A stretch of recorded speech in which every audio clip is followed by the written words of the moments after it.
দীনেশ দাশের লেখা কবিতা খুকু ফিরে আয়। মা বললেন, খুকু ফিরে আয়। হঠাৎ সজোরে মাথা ঠুকে যায়। সকল সময় আমি বাধা চাই নিয়ে কচিকাচা, ফিরে আয় বাছা। জানিস, আমার বড় ভয় করে, সর্বদাই ভয়। পৃথিবী এখন দেখি গরুর শিঙের মতো তেড়ে আসে সকল সময়।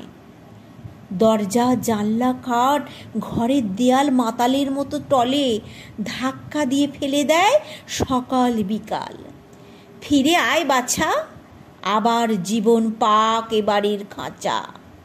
আবার উঠুক কলকলি পাখির কাকুলি।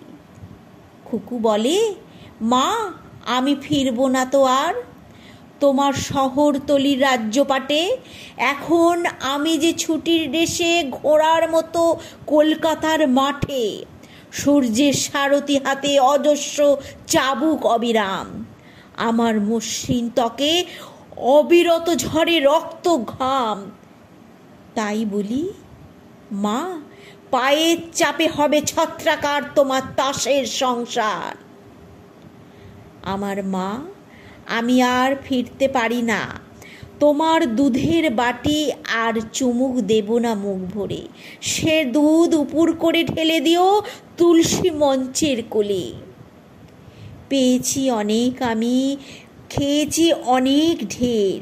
এই বিশ্বকে বলে দিও, বাঁচাও খুকুদের।